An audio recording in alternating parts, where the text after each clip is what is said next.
I can still picture the day Jack strolled into my life like it was just yesterday. I was in a tiny cafe, sipping on their cheapest coffee and trying to sort out my thoughts. Then he walked in, looking like he stepped out of a movie scene. No fancy lights or music, just the jingle of the doorbell and the smell of stale coffee mingled with his aftershave. "Mind if I sit here?" he asked, flashing me a charming smile and pointing to the empty chair across from me. "Go ahead," I said, trying to play it cool despite my surprise at his sudden appearance. We hit it off right away, like two peas in a pod. We had the same interests, from binge-watching cheesy TV shows to arguing over the best pizza topping, pineapple, no doubt. Soon, we were serious about each other, not just casually hanging out. It felt like we had known each other forever. And before we knew it, marriage was on the table. But then came the tough part. Let me tell you, his parents were a handful. Meeting them for the first time was like stepping into a lion's den with a juicy steak strapped to my back. They had this way of smiling while silently judging you, deciding if you were up to par or not. "You're the one Jack can't stop talking about, huh?" his mom said, her tone more frosty than friendly. "Yep, that's me," I replied, trying my best not to let her intimidating aura get under my skin. His parents wasted no time in expressing their desire for us to sign a prenup. I wasn't interested in their money, but their approach left a sour taste in my mouth. "I'll sign your prenup," I told them. "But here's the catch. If one of us cheats, the cheater owes $200,000. Jack looked stunned, like I'd slapped him with a wet fish. "Babe, I'd never cheat on you," he insisted, his expression dead serious. "Yeah, well, my ex said the same thing before I caught him cheating," I shot back. It was either this deal or nothing. Jack eventually agreed, though his parents didn't seem too thrilled about it. We figured that settled the matter, but we were in for a surprise. One evening, we were cozied up on our old squeaky couch. We always talked about replacing it, but it held too many memories to let go. The TV droned on in the background, but we were too wrapped up in planning our dream trip to Switzerland. We knew it would stretch our budget thin, but we were determined to make it happen. Picture it, Jack. The food, the wine, the art. "We have to go," I exclaimed, excitement lighting up my eyes. Jack chuckled and pulled me closer. "Linda, you had me at food, but let's face it, our bank account is more suited for backyard camping than a fancy trip to Geneva." I nudged him teasingly. "Then we'll save up. We'll cut back on things we don't really need, like your video games." He feigned shock. "Not the video games. Take my shirts, my shoes, even my beloved coffee maker, but spare the games." We shared a laugh. That was us in a nutshell, dreaming big while staying grounded in our simple life. And we were content. Our happiness didn't just lie in grand adventures, it was also in the everyday moments, like Jack's attempts at cooking breakfast on Saturdays. He wasn't a culinary master, but he had somehow perfected scrambled eggs and toast, which he proudly served with his less-than-perfect coffee. "I'm feeling scrambled eggs today. What do you think?" he'd ask, already making his way to the kitchen.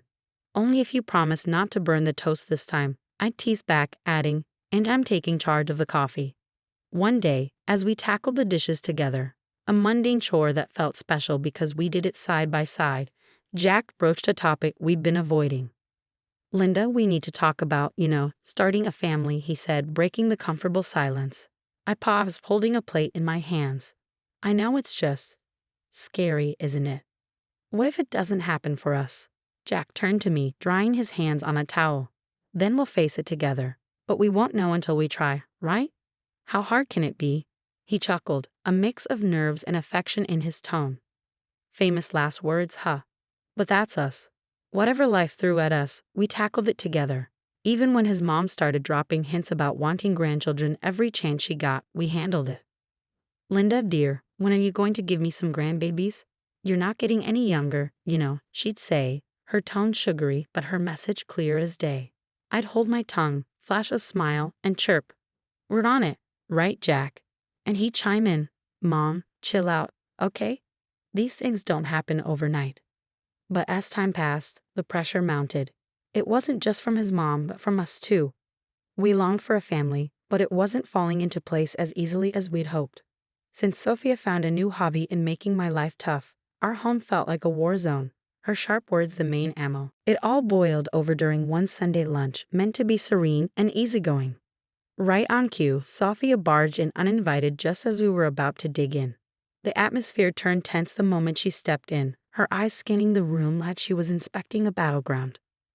"Well, isn't this a quaint little setup?" she sneered, eyeing the modest meal I'd whipped up. "Quite the effort, Linda.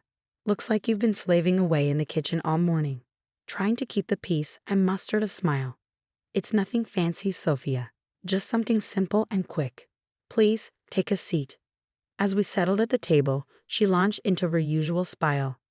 "You know, Linda," Sophia began, her tone dripping with condescension, "I was chatting with Mrs. Charlotte the other day, and she mentioned how her grandson just became a dad. It got me thinking, when are you and Jack going to give me some good news? Time's ticking, you know." My cheeks flushed with a mix of embarrassment and frustration. I glanced at Jack, hoping for some backup, but he suddenly seemed very engrossed in his meal. "Mom, seriously?" Jack finally mumbled, but it lacked conviction, and we all knew it. Undeterred, Sophia pressed on. "I hate to be blunt, but you're not getting any younger. You work hard for your money. Why waste it on Linda if she can't fulfill her basic duties as a wife? Hiring help for cleaning and cooking would be much more efficient, don't you think?" That was the last straw. "Sophia, I'm doing my best here," I blurted out. "It's not like I don't want kids. And as for the house and cooking, I didn't realize marriage came with a job description." Sophia scoffed. "Marriage isn't a free ride, Linda. You have responsibilities, and frankly, you're not meeting them." The air grew heavy with tension, and tears threatened to spill from my eyes. But what hurt the most wasn't Sophia's harsh words. It was Jack's silence. When he finally spoke, it wasn't in my defense. "Mom's right, maybe we should consider getting some extra help around here.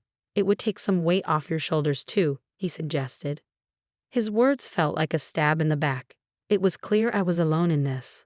In the days that followed, Sophia's visits became more frequent and her criticisms sharper. She'd scrutinize every corner of the house, pointing out any flaw. "You call this clean?" she'd sneer. "Looks like a pigsty to me." Then came the jabs about my appearance. "Is that what you're wearing? A wife should dress to please her husband. No wonder Jack seems exhausted. He comes home to this." I tried to stand up for myself. "Sophia, I dress for myself, not Jack. And he's tired because he works hard, not because of my outfit." But it was pointless. Sophia had made up her mind about me, and nothing I said seemed to make a difference. Jack's lack of support hit me the hardest. Every night after his mom's departure, we'd end up arguing. "Why won't you defend me, Jack? She's bulldozing over us, and you're just standing by." "Linda, she's set in her ways. What do you expect me to do? Kick my own mom out?" "No, but I expect you to be my partner, to stand with me, not her." It became evident that this went beyond Sophia's disapproval. It was about us, our marriage, and whether we could withstand the onslaught of Sophia's criticisms. As weeks passed, it dawned on me that this wasn't just a passing phase, it was a full-blown assault. If we didn't take action soon, there might not be anything left to salvage. Things between Jack and me had turned frosty ever since Sophia ramped up her criticisms. But it wasn't just our home life feeling the strain. Jack himself had started behaving oddly, and it wasn't solely because of work stress. There was something else, something unsettling. It all began with his phone. Jack used to be open about it, we had no secrets. But then he began leaving the room whenever he received a call. And it was always from the same person, Paul Work.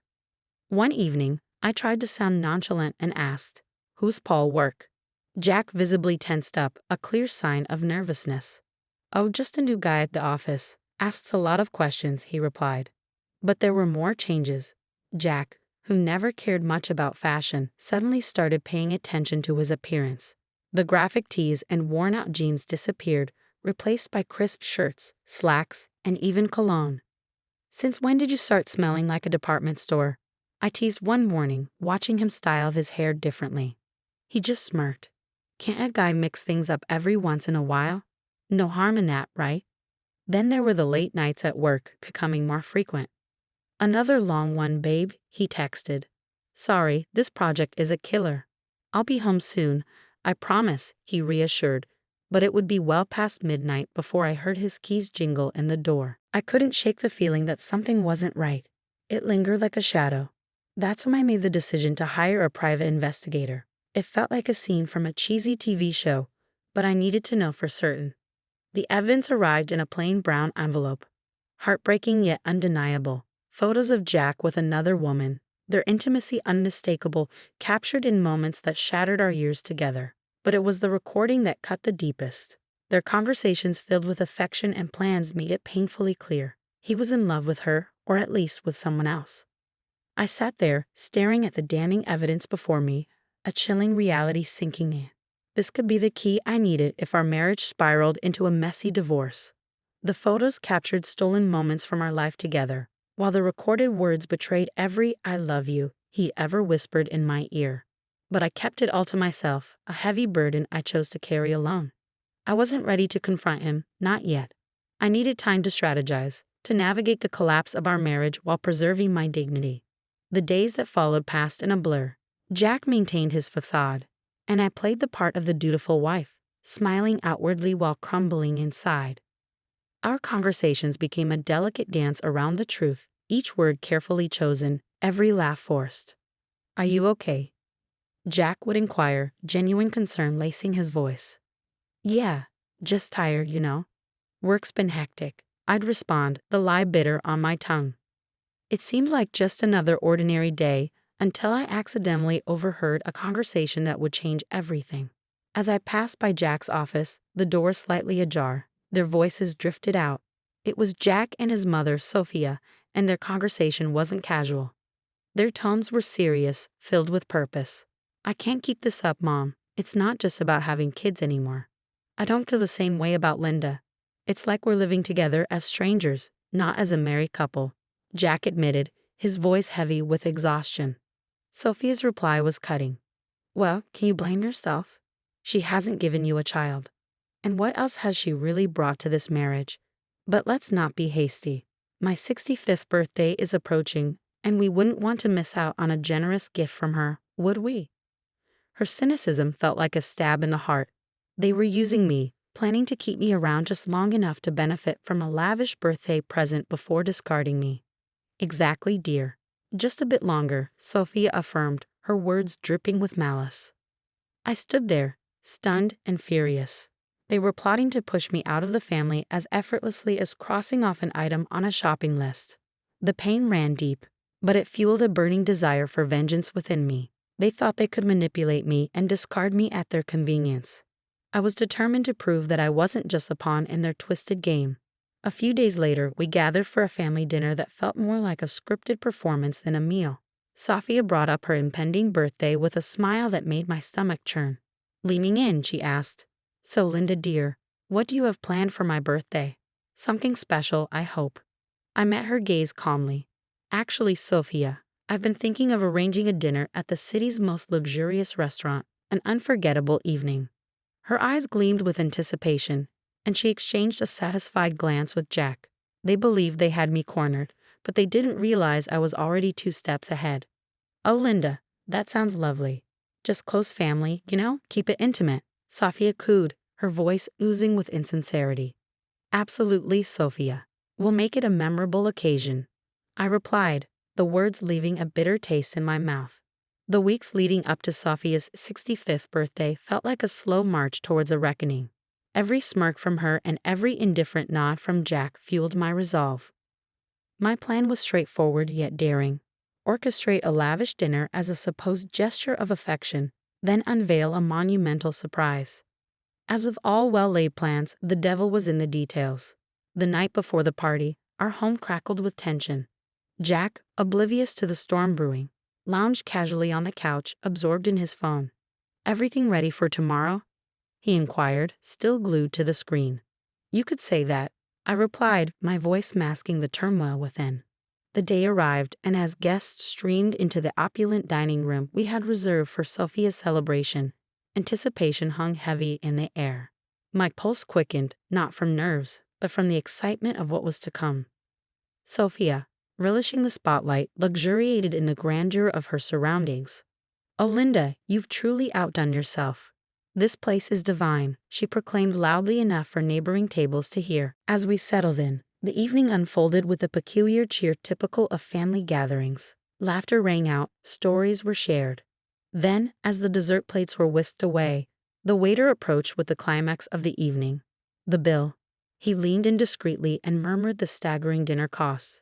$66,000. I handed over my credit card, my action going unnoticed by most. Then, with a strained smirk, Jack decided to drop his bombshell. Linda, it's time for the truth. I'm done with this, with us. I want a divorce. His words hung heavily in the air, suffocating the room. Before I could fully process his announcement, Sophia, sharp and unyielding, interjected. Well then, now that's out in the open, it's best you leave, Linda. Tonight is about family, and well, you're no longer part of ours. The room fell into a hushed silence, every gaze fixed on me, awaiting my response. But I refused to crumble. With a composure I didn't truly feel, I rose from my seat, nodded, and departed without a word. The chill of the night air slapped against my skin as I made my way home, the weight of finality crashing over me in waves. By the time I reached Arno's apartment, I had a plan. I gathered my essentials, my numbness morphing into steely determination. This was the end of one chapter and the beginning of another. As I sealed my last suitcase, my phone buzzed incessantly. Initially, I ignored it, but curiosity got the better of me, and Sophia's voice erupted from the other end. Linda, the payment didn't go through. You need to fix this right away, Sophia's voice demanded. The irony was bittersweet. In my preparations, I had blocked access to the shared account, anticipating it would be Jack's first move. Oh, Sophia, what a shame. But since I'm no longer considered part of the family, as you've made abundantly clear, I'm afraid you'll have to handle this matter on your own. Her indignation crackled through the phone, but it was a symphony to my ears. The ensuing chaos was a fitting conclusion to the charade my marriage had become. I heard tales of the restaurant staff demanding payment, Sophia's escalating fits, and eventually the police being called to defuse the situation she had incited. In the end, it was Jack and his kin who scrambled to settle the bill. A poetic retribution for the betrayal and indignity they had subjected me to. The morning after the dinner felt like emerging from a tempest.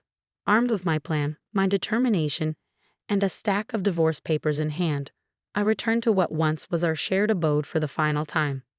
The atmosphere was tense, palpable, as if it could be sliced with a blade. Jack and Sophia stood there, seemingly embroiled in a heated exchange.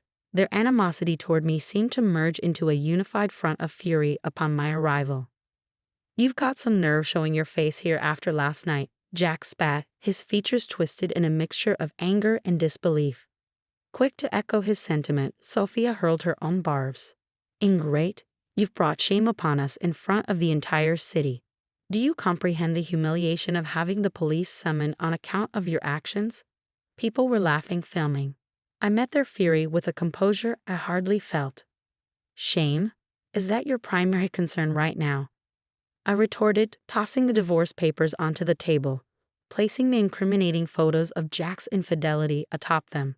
Perhaps you should direct your attention to this instead. Jack's complexion drained of color as he picked up the damning photographs, with his mother looming over his shoulder. Their rage dissolved into shock, then morphed into panic as they comprehended the gravity of the situation. And let's not overlook the prenup, shall we? I pressed on, my voice unwavering. You stray, you pay, precisely $200,000. Sophia's features contorted into a snarl.